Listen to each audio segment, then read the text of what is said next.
All right, everyone, welcome to episode 2 of Detail and Chill. And I apologize, I have been fighting a sinus infection, so if I sound a little weird or cough, that is why. I've been coughing like crazy. I asked all of you on Instagram to give me some questions, and I have several good questions to go over in this episode. It's a nice sunny day here in Alabama. It's about 64, 65 degrees, overcast, beautiful day, good day to detail and answer some questions. Can't forget the waterproof boots. Oh my gosh, there's something in this. Is that not the worst? Oh. Today's episode is brought to you by Monster and Dr. Pepper. Just kidding, but if you're from Monster or Dr. Pepper, hit me up because your boy could use some discounts. All right, today we have a Santa Fe, one of my maintenance clients. She keeps the inside of this thing really clean, especially for having kids. I'm like a proud parent every time I get in this car. It's probably been about 5 weeks or so since I've cleaned this vehicle. She does, like I said, a really good job of keeping the inside clean, but this is actually not that bad, the outside. And there is a spot, I think it's on the driver's side, where somebody has rubbed up against it and put some scuff marks that I have to fix and then recoat that area. This vehicle is ceramic coated with System X, so maintenance washes are pretty easy. Worst part is the dang carpeted wheel wells. Oh, I freaking hate carpeted wheel wells. The best thing I found for carpeted wheel wells though is a turbo nozzle. Just don't hit the paint. Oh, that's nice. That's lovely. Get sprayed in the face. Let me get a question here. Let's see here. Question number 1.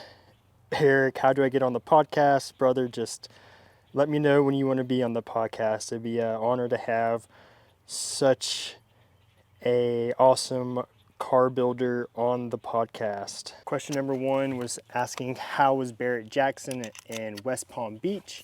It was really good. I had a good time. Man, the crew that we have down in West Palm was really good. Like the whole crew got along really well. No drama. Everybody worked hard. Everybody helped each other.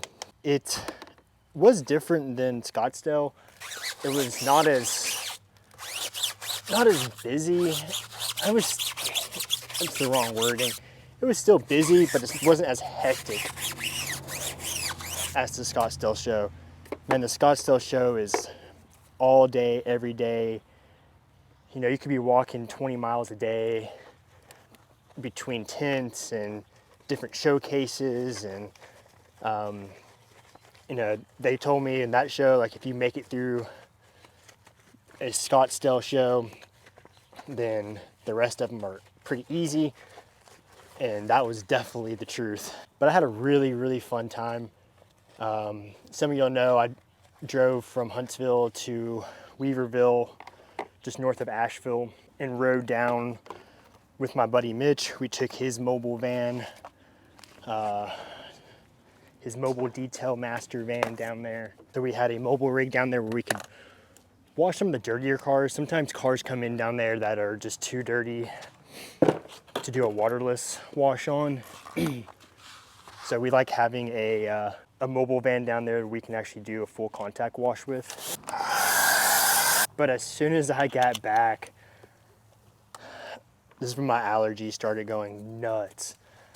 Like before I left, I think I sneezed probably like 100 times a day. And then when I was in Florida, I think I sneezed maybe twice the whole time I was down there. And then the morning after I get back, my allergies not been happy. Man, and I just want to thank the whole crew, the Adams crew, our Adams show team crew, because everybody makes that experience so much better. Like if everybody was down there and didn't look after each other or didn't have each other's backs or wasn't a team player, like that experience would be way different. Because people don't realize like how hard, detailing down there is. Like it's long days, you wake up early, you get back to the hotel late, you're on your feet, you're out in the sun, you're walking around. But man, to me, it's a pretty big honor to even be considered to be a part of the show team for Adams. It's pretty cool. So somebody asked what my favorite vehicle down at Barrett was, and that's hard because, man, there really wasn't like too many super cool vehicles down there. There's two 05, 06 Ford GTs. That's my ultimate no money issue dream car. So I always enjoy seeing those. One of the Joe Dirt movie cars was down there for sale. Somebody bought that. So that was pretty cool to see. But man, honestly, there wasn't like just a super cool car. My favorite car in Scottsdale, weirdly enough, was probably I think it's a 1990 ZR1 Vet that I did. I paint corrected, and it had like 19 miles on it, which is insane. Like he drove it from the dealership home and just parked it, which I don't agree with. Cars are meant to be driven, but out of all the supercars and hypercars down there, like for some reason that one was my favorite one. All right, done with the wheels and tires. I'm gonna get my foam cannon ready, which I still been using the cheap $20 foam cannon off Amazon as my main foam cannon. It works, foams up really good, so been using it. A few ounces of Adams car shampoo in the foam cannon, a few ounces in my bucket. Suds it, actually put it on the ground here and suds it up. Get on to foaming it. And then we'll get to the next question here. So if it's sunny outside, I typically will do like the top and then a half and then the other half of the vehicle. Just reduces the chances of soap drying. Plus when I'm recording, it always takes me a little bit longer to wash. But next question that I got was asking what show is next for me. And that is going to be, I believe, Ford Nationals up in Carlisle, Pennsylvania. So that's the next show for Adams. I'll be going to Ford Nationals, maybe Chrysler Nationals, and then hot August nights in Reno, Nevada, back to Corvettes at Carlisle, and then to the winter, quote unquote, Barrett-Jackson in Scottsdale. I think that's like October, November. So those are the shows I have left this year. I'm really looking forward to them. Great group of people I get to work with, some awesome other detailers. You can always learn a lot by hanging out with other people in your industry and then just trying to absorb as much knowledge as you can from other people, whether it's techniques, business strategies, marketing, whatever it is. You can always learn from other people. I think the second that you think you know it all, like at that point you know nothing, so you can't be complacent, you can't think you know it all. You gotta leave your ego behind to help grow your business. Get this rinsed off and we'll go to the other side. but Ford Nationals is the next show. Super exciting. It's one of those shows where I grew up a big Mustang guy. So it's like I always wanted to go to. And same thing with Barrett. Like I grew up watching Barrett Jackson, and now getting the opportunity to go to all of them is kind of almost surreal. Like I don't believe like it's happening, or I don't want to say I don't believe I deserve it or whatever, but it's a surreal moment to be going to all of these events that you grew up watching as a kid, but now you get to work them for one of the biggest car care companies in the industry.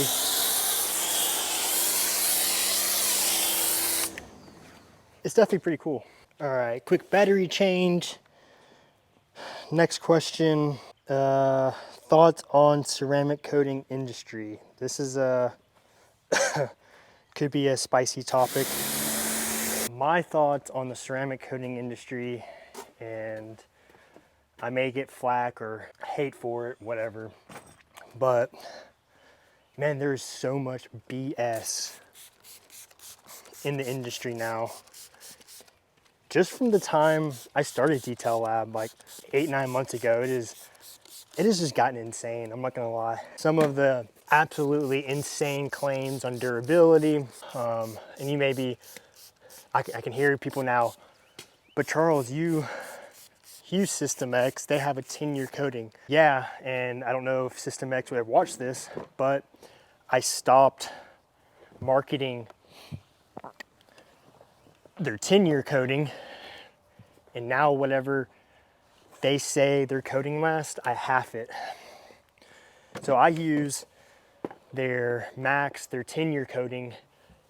I sell it as a 5-year coating, and then I use their 6-year coating and I market it as a 3-year coating.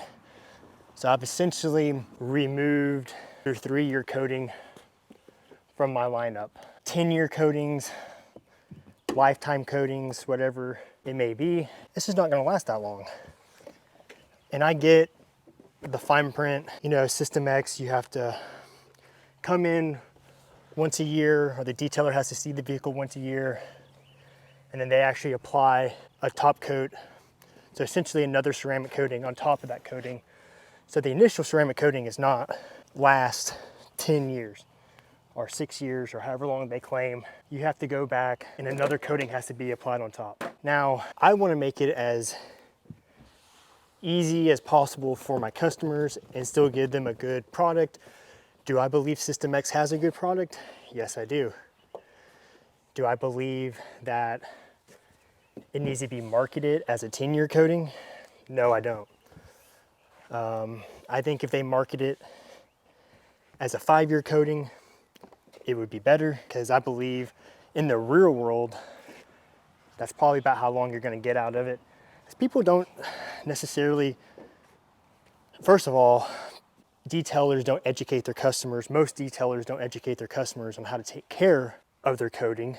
I had somebody this morning, no joke, this morning messaged me and asked how much a detail cost on his vehicle that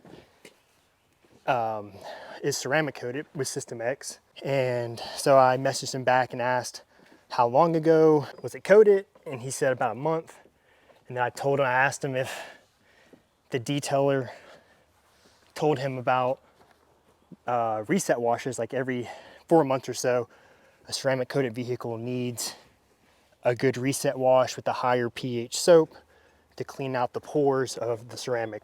Ceramic has pores similar to your skin. After a while, they get clogged, and that's when people think their ceramic coating has failed, when in reality, most of the time, it's just clogged.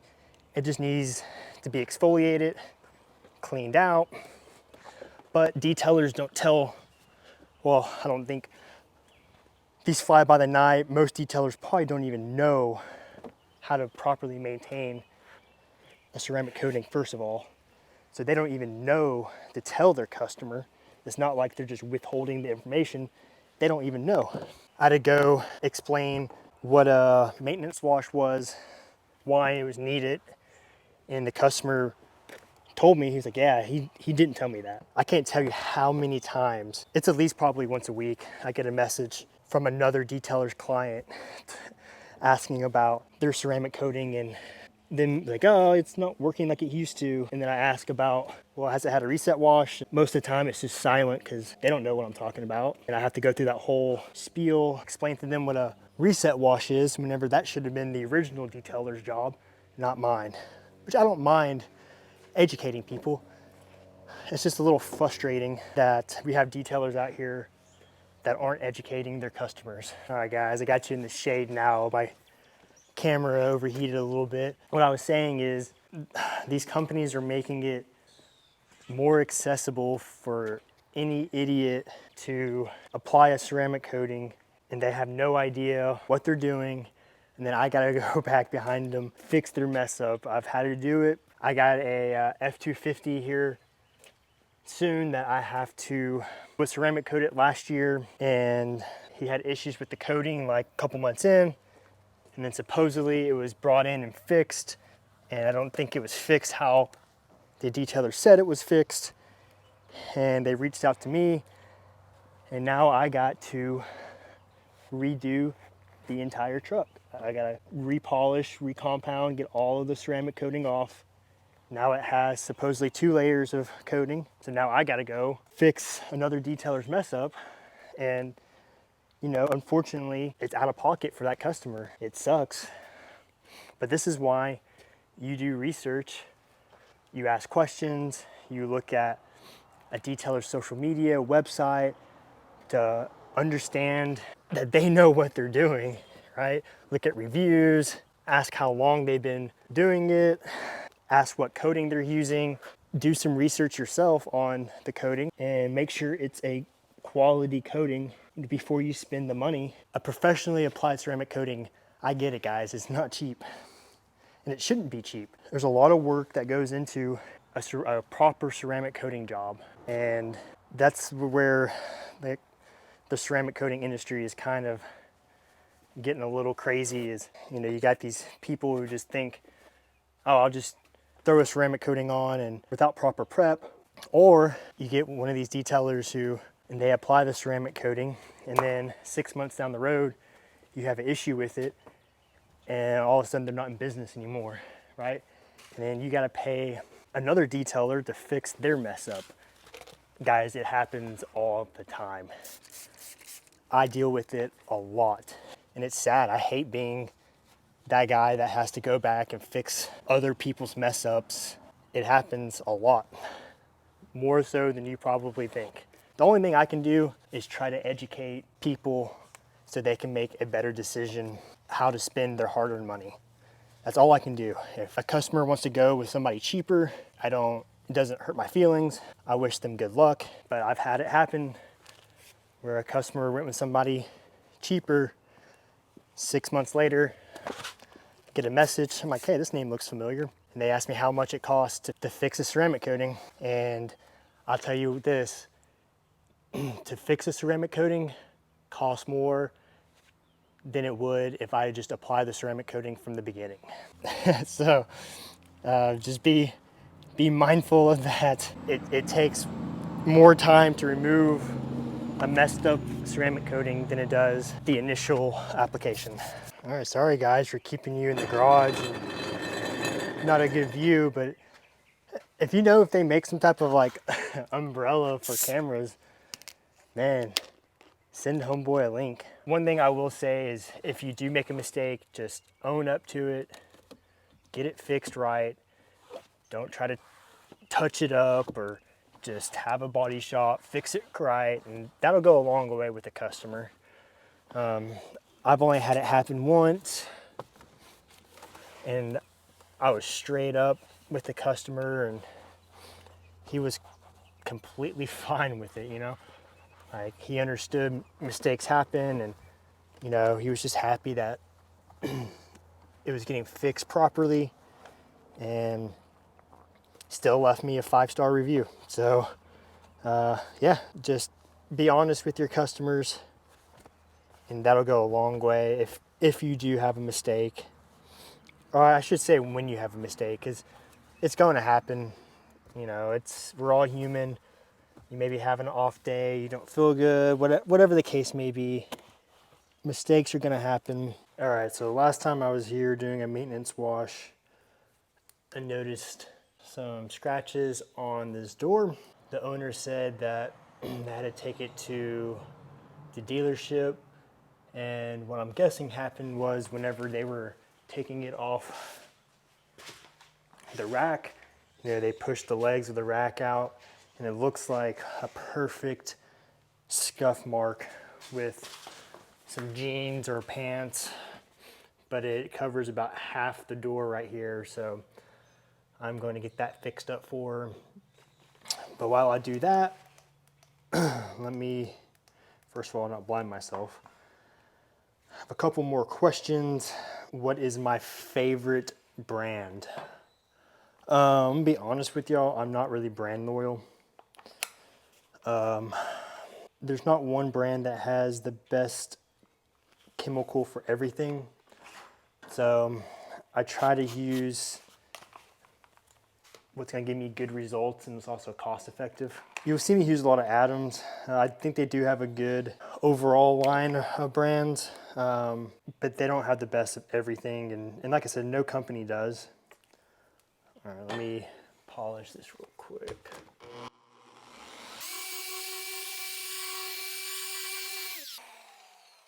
So in short, I don't really have a favorite brand per se. I just I forgot my scan grip light. It's an awesome day to do that.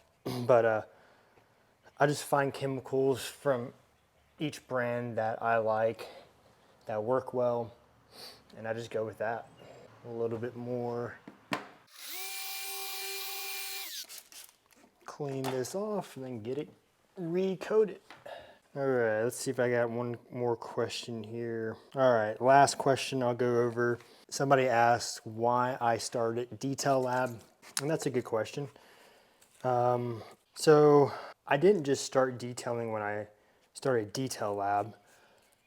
Detailing is something I've been doing on and off for most of my life. When I was in high school, it was my payment to drive some cool cars. I got to clean some cool cars and then return, I got to drive them.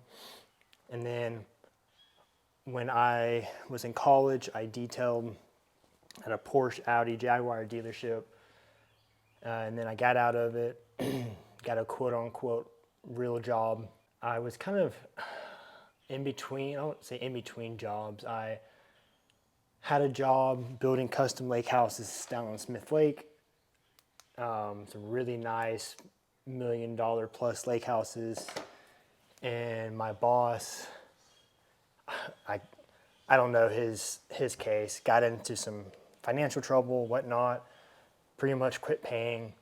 So I had to find a job to do pretty quickly, started doing my own remodeling here in Huntsville, and then just kind of fell back in love with detailing and decided to just do it kind of as a little side job to my normal job, and it kind of just took off super quick. And then I started making obviously more money doing detailing than I was at my normal job. And then so I decided to go ahead and pursue detailing full time, and haven't really looked back. It's been a good 9 months so far, and super excited to see what the future holds. But I wanted to offer the highest quality detail service in the Huntsville area at affordable pricing. Doesn't mean it's the cheapest pricing, but for the service you get, I think any of my customers will tell you that it is well worth the money. I try to go above and beyond and make sure my customers are happy. But yeah, so that's kind of the origin story. Here we are. Now I get to go around the world or around the country and detail cars at some big shows and have fun, and met some great people along the way. Guys, thank you so much for watching this episode of Detail and Chill. The owner came out as I was finishing up and needed to go pick her son up from school, and I wasn't sure if she was comfortable being on camera or not, so I went ahead and just cleaned everything up. and so she could leave. But thank y'all so much. If you're interested in future episodes, make sure you hit that subscribe button. Follow me on Instagram. I'll pop up on the screen. That way you can ask your own questions for the next episode of Detail and Chill. So make sure you hit that subscribe button so you stay up to date with all the content. Thanks, guys.